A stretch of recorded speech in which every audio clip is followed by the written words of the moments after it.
یعنی مثلا کار دولتی باشه بخوام برم بگن این ساعت بیا اون ساعت برو، کلا بدم میومد. زمانی که مثلا دبیرستانی بودم همیشه میگفتم خدای برم مغازه شال فروشی بزنم، در دافه که درو میکنم.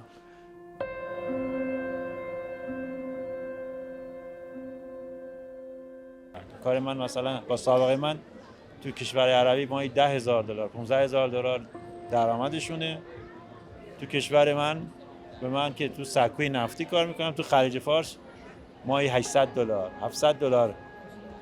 طرف پزشک عمومیه، همزمان داره معامله ماشین انجام میده، ساخت و ساز انجام میده، شبا هم داره میره خونه یه اسنپ میگیره، اسنپ هم میره. با توجه به که سن و سالی الان دارید و شغلی که الان دارید، آیا نزدیک بوده اون چیزی که توی آرزوتون بوده، توی فکرتون بوده، توی دوره نوجوانی، کودکی با الان کاری که انجام میدید؟ سلام کنم، عرض ادب و احترام. شغلی که دوست داشتم ادامه بدم، خودم دوست داشتم پزشکی بوده، ولی خب خانواده نذاشتم. خانواده 12 سالگی منو ازدواج دادن، 13 سالگی بچه داشتم، 21 سالم که بوده 3 تا بچه داشتم، 23 سالگی جدا شدم و الان با 3 تا بچه 18 سال تنها هستم.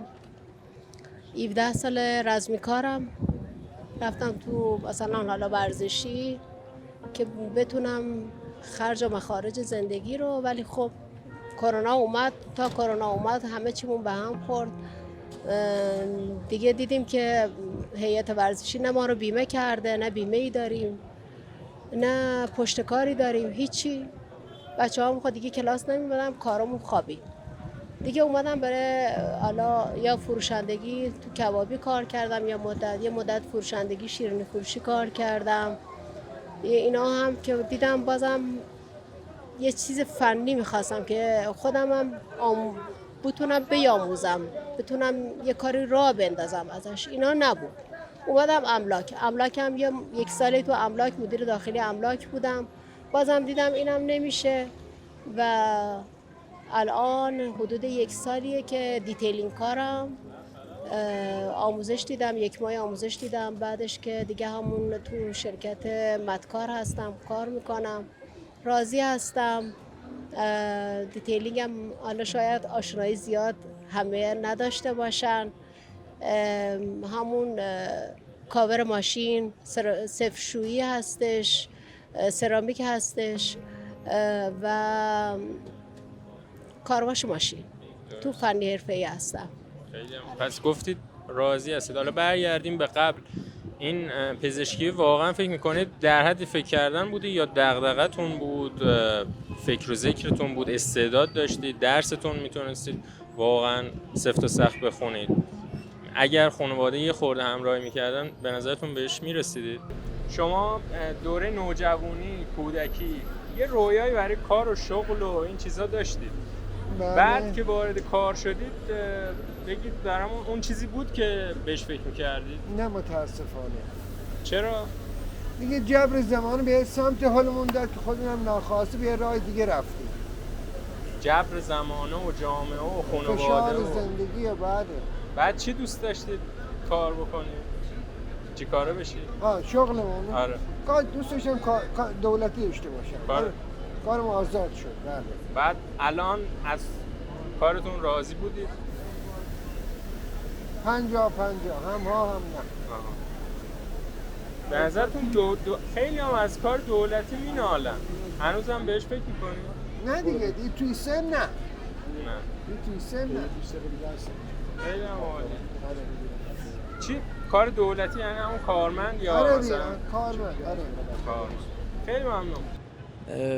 نه متاسفانه ما دهه 60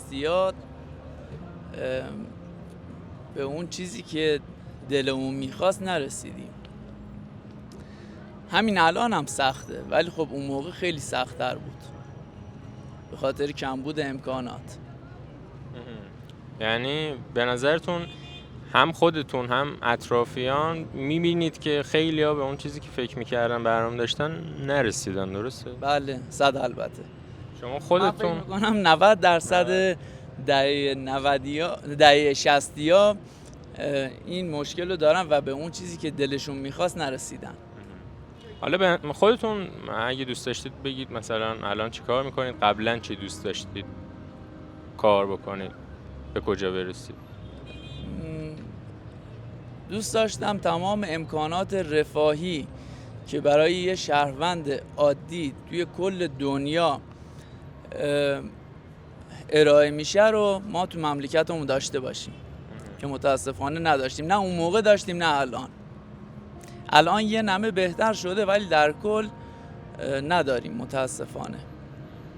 کار چی مثلا اون موقع چی دوست داشتید، الان چی کار میکنید؟ نه من تجربی بودم، دوست داشتم پزشکی قبول بشم. اون زمان با توجه به شرایط مجبور شدم برم رشته‌های مهندسی امتحان بدم. شیراز رشته پزشکی آزاد نداشت. دولتی هم که قبول شدم رشته بهداشت حرفه‌ای بود، اصلا نمی‌دونستم چیه. من نرفتم. یه مهندسی قبول شدم، رفتم مهندسی پتروشیمی و پالایش و نفت رو خوندم. الانم شاغل هستم تو همون رشته‌ای که درس خوندم. فکر میکردید یه دوره مثلا پتروشیمی رو برید کار بکنید و این چیزا؟ نه من تا زمانی که رشتم رو انتخاب نکردم و دانشگاه نرفتم نه هیچ ایده ای نداشتم نسبت به. قبل ویدیو گفتید اصلا نمیدونستید اصلا رشته‌تون چیه؟ نه من گفتم بچگی یادم نمیاد که چی دوست داشتم. بچگی مثلا 10 سالگی. دانشگاه چی؟ دانشگاه که میگم که دانشگاه هم دیگه فی سبیل الله زدیم و گفتیم حالا چی همینو دیگه. آره. تا چی پیش آید؟ تا چی پیش آید. هیچ آینده مبهمی بود اصلا معلوم ولی نبود. کار جور شد. کار جور شد خدا رو شکر جور شد. راضی هستید الان؟ الان نه الان 5 سال پیش آره. الان با توجه به شرایط کشور و درآمدها و اینا هیچ اصلا توجیه کننده نیست کار من مثلا با سابقه من تو کشور عربی ماهی $10,000 $15,000 درآمدشونه. تو کشور من به من که تو سکوی نفتی کار میکنم تو خلیج فارس ماهی $800 $700. یعنی زمانی که من استخدام شدم به دلاری حدود $2,000 حقوقم بود. الان که 18 سال سابقه دارم شده $800. با توجه به تورم و شرایط همه چی هم در نظر بگیرید اصلا راضی نیستم. آره من با یکی صحبت میکردم میگفت من سال 94 که استخدام شدم میتونستم با حقوقم 2 تا سکه بخرم، الان یه نیم سکه هم نمیتونم بخرم. بله متاسفانه حقوقا رو متناسب با تورم افزایش ندادن. مثلا تورم 100% 50% که خودشون میگن به ما مثلا 20% تورم حقوق اضافه میکنن، از اون مالیاتشو به اندازه تورم جدید حساب میکنن و هیچی عملاً. گفتید یه فرزند دارید، پسر 15 سال. من یه فرزند دارم، یه دختر، یه پسر، یه دختر. امیدوارم زنده باشن. به اونا چی پیشنهاد میدید چه کاری بکنن؟ خودشون میگن بابا ول کن بیا بیرون، تو چیکار میکنی تو؟ دیگه اونا نظر خودشون نه، به شما هم چی تحمیل میکنن؟ بابا شما چرا میری؟ وقتی میری اونجا اصلا وقتی حقوق بهت نمیدن چرا میری؟ بیا برو خارج. تخصصی که شما داری بیا برو خارج. چرا ایران هستی؟ چرا میمونی؟ چرا کار میکنی؟ ولی 40-50 توی ایران هم جزء خوبا حساب، کم حساب نمیشه. من ببینید من یه زمانی با همین حقوق خودم خونه خریدم، وام گرفتم، ماشین خریدم با همین حقوق. ولی الان مثلا وسط ماه دیگه میمونم. خب این توجیهی نداره. تخصصی که من دارم، درآمدی که برای کشورم داره، این تجربه من، کار من، الان یه متخصص مثلا قلب در ماه چقدر؟ میلیارد در میاره دیگه. خود پزشکیان در اومد دیگه. فیش حقوقیش تازه دولتیش 1 میلیارد بود. 1 میلیارد بود دیگه. 4 تا عمل هم در روز، 2 تا عمل هم بیشتر انجام نمیده. حالا وای به حال اونایی که دیگه صبح تا شب عمل میکنن. البته اونها هم یه درصدی هست، مثلا پزشکی عمومی شاید به اندازه نه من بحث تخصص رو میگم. شما میگید با توجه به تخصصی که من دارم نزدیک همین قطر و امارات بله. چند برابر من میگید؟ چه فرقی داره؟ نفت که همونه، نفت پتروشیمی درآمد همونه، دلاری، عوام هم. فروش دلاری. و شرایط کار ما ببین سکوی نفتی شرجی الان یک چشمه از کار ما اومد بیرون که 2 نفر بودن کنار توربین، الان پخش شده وایرال شده همه جا. آره این کار همیشگی است. حالا این شرایط مثلا وایرال شده و پخش شده و حالا هم شرایط جوره که هم دارن استفاده میکنن از این موقعیت. وگرنه بعضیا ندونن، من تو کلامتون بگم 2 نفر اومدن که کارشون این بود که چند ساعت توی دمای مثلا 70 درجه باشن شرجی بالا برای اینکه یه چیزی رو تعمیر کنن که برق منطقه قطع نشه. تعمیر کنن. توربین وظیفش تولید برق دیگه، گاز میسوزونه برق تولید میکنه. این رو تعمیر کنن که این شاتدان یا خاموش نشه، برق خوزستان قطع میشد دیگه. و این رشادت و ایثاره و متاسفانه چند نفرم میشینن تو مجلس، نه سابقه دارن، نه تجربه دارن، نه تعهد دارن، میان سقف حقوق تعریف میکنن. آقایی که تو سکوی نفتی هستی، شما کارمند دولتی، ماهی مثلا 50 میلیون بیشتر حق نداری بگیری. دیگه هیچ دیگه همه چیزی رو سوال میره، همه چی اصلا همه چی بی معنی میشه دیگه. انگیزه و تخصص و تعهد همه چی بی معنی میشه. امیدوارم یه جوری باشه که تناسب داشته باشه اون تخصص با اون پولی که آدم در میاره. این کوتاهی‌های این دولت‌ها که باعث تورمه رو که نباید مردم تاوانشون رو بدن. اونا باید متناسب با تورم حقوق، اصلا قانونه شما متناسب با تورم حقوق کارمند و کارگر رو افزایش بدید.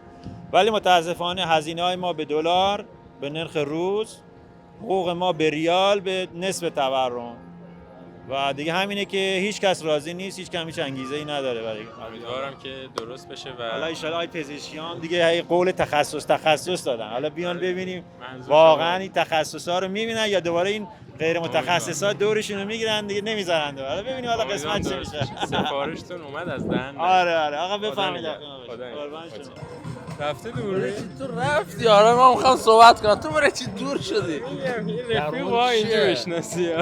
در مورد چیه؟ خودش که اصلا میخواد حرف بزنه. اصلا ما با شما کار داشتیم. نه خودش هم رفت. در مورد چیه؟ در مورد اینی که شما اول بگید چند سالتونه؟ من 33 سالمه. بعد شغلتون چیه؟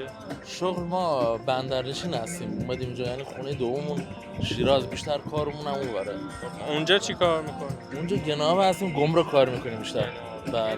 یه مدت خوب بود، چرا جنساتون گرون کرده؟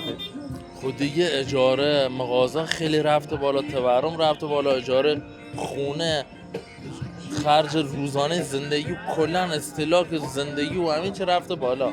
از ماشین، خونه، نمیدونم اجاره مغازه، حمل جابجایی جنسا خیلی شدیداً چند صد برابر افزایش پیدا کرده. دلار دبی که مثلا بار میزنن میارن جابجایی بارا، هزینه جابجایی مثل لنج اینا خیلی و گمرکی اینا خیلی شدید کشیده بالا، چند صد برابر. مگه اینا گمرکی هم میدید؟ بله گمرکی میدن. قسمتی گمرکی، قسمتی هم به صورت تلنجی میان. ملوانی. آره. واقعا من چند سفر داشتم همش خاطرات خوب، البته نه تیر و مرداد، پاییز هوا بهتر. آره مرداد نه گفتم تیر و مرداد خوب نیست برای سفر، خیلی گرمه، پاییز بهتر. شدید وحشتناکه اونجا. از آبان به بعد خوبه تا اردیبهشت خوبه، بعدش دیگه نمیتونی اونجا. پیشنهادم میدید که برای جنس بیان بخرن هنوزم؟ آره بهترین گذر مرزی برای بازارشناش بکنم تو کشور جز ستای اول باشه. منطقه آزاد بندر شینا برای بازار و چیزا. خیلی هم عالی. سوالمون اینه که شما حالا گفتید کارتون حدودیاً چیه؟ 32 سالتونه، 12 سالگی، 15 سالگی، 10 سالگی فکر میکردید همچی کار رو شروع کنید یا ذهنتون چی بود؟ اصلا فاصله اون چیزی که توی ذهنتون بود توی فکرتون بود و چیزی که الان شدید و کار میکنید چیه؟ رد میشن. والا فکرشو چرا میکردم؟ چون این فکر شغلی مال مثلا از بابا عموم بزرگم اینا رسیده بوده، به ما رسیده بوده. فکر میکردم اینجوری ادامه بدم اما راضی نیستم، میخوام تغییرش بدم چون خیلی دیگه نسبت به قبلا سخت شده، خیلی سختگیری زیاده، تبصره جدید میاد و بعدش هم هزینه خیلی بالاه، وسیله لنج و استهلاکش اینا خیلی بالا. در سالم یک سفر بیشتر نمیدن برای لنجا، وسیله که 30 میلیارد 40 میلیارد ارزش سالی یک سفر بخوش بدن، اونم با مکافات و خواهش و التماس و بگیر و ببند چیزا زیاد است. یعنی دوست ندارم این شغل و مجبوری دارم ادامه میدم. اگه بتونم. حالا چی بود توی فکرتون بچگی؟ آیا مثلا به یه شغل دیگه هم فکر می‌کردید حالا جدا از این شغل خانوادگی که دارید؟ دوست داشتم کشید بشم سمت املاک چیزا، ساخت ساز اینا. قیافت من میاد املاکی دستبند الان هم دست با شکسته کار میکنیم همون. خب الان توی مالی آباد هستیم، یه خونه 150 تومانی چجور به ما میفروشید؟ 15 میلیارد. 150 متری منظورت؟ آره مثلا مشخصا 150 متر حدوداً 10-15 میلیارده. درسته. من میخوام بیام بخرم، چجوری پیشنهاد میدی؟ چجوری پیشنهاد بدم؟ خب دیگه باید یعنی الان حرف اول خب پول میزنه دیگه، پولشو داشته باشی پیشنهاد نمیخواد، هر چی سر رات باشه میزنی کنار، پولشو داشته باشی. اگه نداشته باشه میخوای جمع جور کنی بعد زمینی خونه چیزی داشته باشی. نه تعریف اون خونه منظورم، چجوری تعریف اون خونه میکنید که ترغیب بشم بیام بخرم؟ کار املاکی و واسطه همینه دیگه. بیشتر تعریف ساخت و سازش میده، یعنی مثلا میگه با بهترین متریال اینا ساخته میشه و این چیزا، اینا رو بیشتر تو پای مشتری میکنن، شرایطش رو بدونن شرایطی میدن، به پس میگن 30% 40% پیش پرداخت، بقیش هم چیزی 3 ماه 4 ماه اذیت نمیکنن. یا میگن مثلا 1 میلیارد وام روشه، میگن خونه تموم شد تکمیل شد 1 میلیارد 1 میلیارد و 200 رن میره، اینجوری کمکت میکنن میکشن جذبت میکنن سمت خونه. حالا این 2-3 دقیقه املاکی لذت بخشتر یا همون کاری که الان دارید خود؟ ولی در حال حاضر املاکی. آره قبلا لنج و دریا و اینا بازار خوبه واقعا. ما میرفتیم اونجا خیلی رونق زیادی داشت. کی بیام برای ماهی هنوز هست جنوب؟ آره هست، هم در طول سال اکثرا هست، فقط تابستون شاید کمتر شدن به خاطر گرما، کمتر میرن دریا. از مهر دیگه شروع میشه تا اردیبهشت خوبه منطقه ما، درآمدش و کار اینا خیلی خوب. شما که جنوبی هستید به اون چی فکر کردید که ماهی و این چیزا برید لنج کار کنید و ماهیگیری و توی بازار بفروشید صادر کنید؟ نه اصلا من حالا چون خیلی شغل سختیه به این فکر نکردم که برای این کار انجام بدم. خیلی ممنون، متشکرم. امیدوارم هر کاری که میکنید هر جایی که هستید موفق باشید و تنتون ساله. خواهش میکنم قربان شما. شما با توجه به شغلی که الان دارید، سن و سالی که الان گذروندید توی این شغلتون، نزدیک بوده به چیزی که بهش فکر میکردید دوره نوجوانی؟ آره نه کات میکنم. چیزی بوده که واقعا بهش فکر میکردید توی دوره نوجوانی؟ آره من همیشه کلن همیشه کلن از اون موقع، حالا قبلش هم با هم صحبت کردم، کلن از بچگی دوست داشتم که کار خودم داشته باشم. همیشه دوست داشتم که منبع درآمده رو از یه شغلی که نخوام جلوی کسی، حالا یعنی مثلا کار دولتی باشه، بخوام برم بگن این ساعت بیا اون ساعت برو، کلا بدم میومد. زمانی که مثلا دبیرستانی بودم همیشه میگفتم خدای برم مغازه شال فروشی بزنم، در دافه که درو میکنم. بعد دیگه همونجور که اومد گذشت دیگه یه کمی وارد حالا بازار که شدیم، یه قاطی این شغله شدیم که همش کیفای خیلی خوب هم داریم، همه کیفامون هم از لحاظ کیفیتاش خوبه. دیگه این کارا رو راه انداختم، ولی آره از بچگی بهش فکر می‌کردم. بعد راضی بودید از راهی که الان سال هاست گذروندی؟ آره چون نگاه کن یه تایمی خیلی بدی و من 3 سال یا 4 سال تو این کاره بودم، واسه استارت کار پیش یه نفر بودم که در واقع با هم دیگه کار میکردیم. خب خیلی چیزای بد به من یاد داد، ولی هم چیزای بد رو تونستم تبدیلش کنم به چیزای خوب دیگه. حالا حتما قرار نیست که اون چیزای بد رو من انجام بدم. خب خیلی با اینکه اون شخصیت خیلی خوبی نداشت، ولی خیلی چیزای مثبت تونستم از اون شخصیت بگیرم. کارم هم راضی هستم الان. خیلی از مشتریایی که الان ما داریم ساپورت میکنیم مشتری 10 ساله 12 ساله هستن. همیشه میگم مثلا موقع مجرد بوده، الان با بچه‌ش میاد خرید میکنه، بچه‌ش رو دیگه داره، 1-2 ساله مثلا بچه‌ش رو دیگه حالا داره و من راضی ام از کارم. یعنی چیزی که دارم انجام میدم و دوست دارم. خیلی وقتا اذیت میشیم، ناامید میشیم، ولی خب انقدر کار رو دوست دارم که خودم به خودم اینجا انصاری که میبینم، خریدی که میکنم به من انگیزه میده. راضی ام 100%. پس مهم نیست اصلا هر کسی چه کاری رو شروع میکنه، مهم اینه که علاقه داره. فروشنده باشه، پزشک باشه، کارمند باشه، چه میدونم هر شغلی که داره اون علاقه نوجوانیشو ادامه بده، مثل شما راضی میمونه. حالا بازار کم و زیاد بشه، جنس‌ها گرون بشه، مشتری‌ها کم بشه. آره دقیقاً همین هم هست. اینکه آدم یه کاری رو دوست داشته باشه تو شروع بکنه، مطمئناً هم موفق‌تر میشه. خیلی ممنون. متشکرم. چقدر ارتباط داشته با اون فکر و آرزویی که توی کودکی، نوجوانی، دانشگاه داشتید که من توی سن کاریم این کار رو انجام میدم؟ 70%. حدوداً 70. یعنی کاملا مخالف نبوده، نزدیک بوده به هدفتون.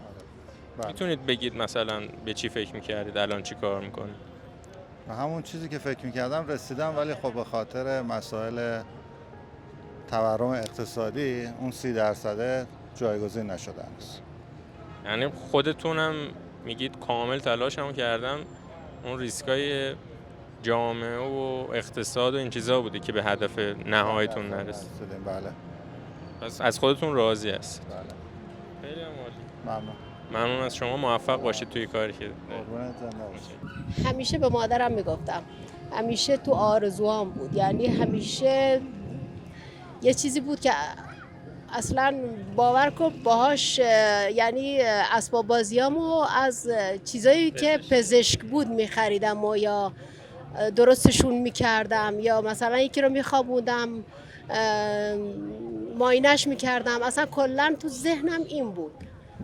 خب سوم راهنمایی بودم من، تو درسم ریاضی و با انگلیسی خیلی مثلا سر کلاس که بودم، همون سر کلاس هر چیزی بود سر کلاس یاد میگرفتم.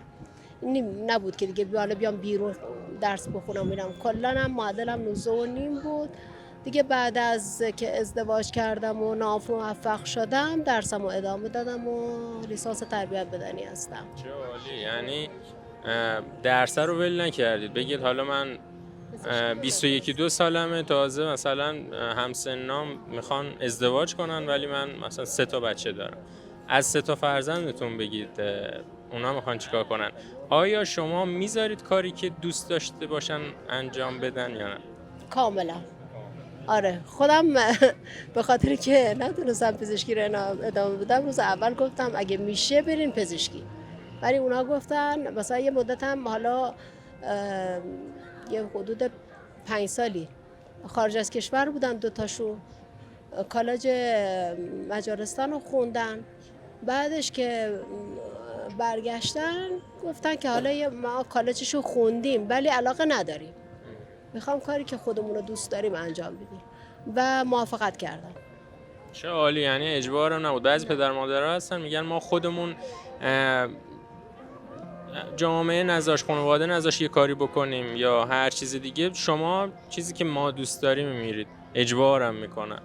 حالا هرچی مهندسی باشه، پزشکی باشه، چیزای مختلف، ولی شما گفتید حالا چون من دوست داشتم بهتون پیشنهاد میدم، ولی اجبار نکردید. اجبار نکردم، نه اصلا، چون خودم صدمه دیده بودم تو اجبار، هم ازدواج، همین که مخالفت کردم با که ادامه تحصیلم. درست. به نظرتون خانواده ها باید چی کار کنن؟ مثلا اگر یه خانواده است که میبینه اون برادر خواهرشون زود فرزندشون شوهر دادن، زن دادن، اینا درسته که همون جوری آدم پیش بره؟ چه پیشنهادی میدید؟ اصلا باید چی کار کنن؟ حرف فرزند باشه یا خانواده؟ چی باشه اصلا؟ دوست دارم مادر یه الگوی خیلی بزرگه برای فرزند، خیلی بزرگ و خیلی تأثیر پذیره تو ذهن فرزند. خیلی دوست دارم درکشون کنم، دوست دارم بفهمن فرزندو، دوست دارم اگر به فهم فرزند آوری نرسیدن هرگز فرزند نیارن. خیلی هم عالی. واقعا اینکه خودتون کم نیاوردید، رشته‌های مختلف هم درس خوندید هم کار کردید، واقعا آفرین داره. ممنون از شما. متشکرم. سپاسگزارم. نه بعد چرا؟ واسه شرایط خانواده، شرایط جامعه. یعنی همه چی دست به دست هم میده. همه چی دست به دست خودتون هم چی؟ به داده. نظرتون خودتون هم باعث شدید که نرسید به اون چیزی که نرسیدم تا این سن، ولی بازم میخوام تلاش کنم. یعنی دیر نشده به نظر؟ دیر نشده، نه. بعد چی بوده اگه دوست داشتید؟ مثلا دوست داشتید چی کار بکنید؟ دوست داشتم اولش پولدار شم، ولی به هر واسطه‌ای؟ متاسفانه فکرم این بود که به هر قیمتی باید پولدار بشی. ولی نه، الان اول آرامش میخوام، سلامتی، بعدش حالا پول. این خیلی قشنگ‌تره. تلاش هم میکنم. تا آدم جوونه میخواد توی مثلا 1 سال بار ببنده بره، ولی میبینه مثلا 20 رد میکنه، میبینه نه باید 15 سال 20 سال تلاش کنه. آدم 40 ساله باید امید داشته باشه، آدم 50 ساله باید امید داشته باشه. درست. بعد کار چی؟ کارم اگه دوست داشتید بگید که چی؟ فقط پولدار بودن؟ فقط پولدار بودن. هیچی مهم نیست. چون خیلی پوانا هست تو ایران، نمیشه متاسفانه بگی آقا تضمین میکنم برفرض من میرم یه کاری، یه بیزینسی را میندازم، یه کاری انجام میدم. متاسفانه تو ایران نمیشه، چون ثبات نیست. میدونی یه همچی چیزی آدم، حالا من چند تا چیز رو امتحان کردم، هر کدومش به نتیجه برسه. آره اینم من شنیدم تو بیشتر این ایرانی که هر روز یه تلاطم و یه چی گرون میشه و بازار یه چی داغه. یه بار یکی میگه نه من میخوام دلالی این کار راه بندازم، یه بار مثلا میگه من میخوام نه اون کار راه بندازم. اون ثابت به نظر بود. اما آدم داریم طرف پزشک عمومیه، همزمان داره معامله ماشین انجام میده، ساخت و ساز انجام میده، شبا هم داره میره خونه یه اسنپ میگیره، اسنپ هم میره. خب مطمئنا اینجوری بازار کار بقیه رو خراب میکنه و آرامش کاری هم به نظرم شاید نداشته باشه. چی دوست داشتید؟ الان چی کار میکنید؟ خب اون موقع زمان اعلیحضرت به هر حال کارخونه های بیشتری بودن، شرایط شغلی بیشتری بودش، جمعیتمون کمتر بود، جمعیت سرزمینمون. الان با توجه به این که تقریبا 10 برابر شدیم، ولی خب متاسفانه هیچ گونه شغل، هیچ گونه که چه عرض کنم، شاید مثلا 10% پیشرفت کردیم از 100%. متاسفانه البته 10% آنچنان نبود نسبت به حالا 50 سال پیش، 2-3 برابر شده جمعیتمون. ولی چیزی که من میخوندم همین دهه 60 که گفتید، واقعا یه رشد جمعیتی زیادی داشتیم، برای همین کارو خیلی سخت کرد. یکی از دلایلش همین بود. با توجه حالا میتونست بهتر باشه، ولی یکی از این دلایلی که حالا گفتید خیلی‌ها نرسیدن به اون چیزی که می‌خواستن، این رقابت زیاد بود. واقعا دهه 60 رقابت هم توی مدرسه، بعد دانشگاه، بعد کار، واقعا زیاد. خب به این دلیل هستش که اون بزرگواری که اومد به همه مردم دستور داد که بچه سازی بکنن. به همین خاطر تعداد بچه ها زیاد شد و آینده رو ندیده بودن که به هر حال این بچه ها درس میخوان، مدرسه میخوان، کار میخوان، شغل میخوان، درآمد میخوان، خونه میخوان. اینا رو پیش بینی نکرده بودن. بله متاسفم. امیدوارم که هر جا هستی در کاری که میکنید موفق باشید. خیلی ممنون. سپاسگزارم از شما، شما هم همینطور. سپاس.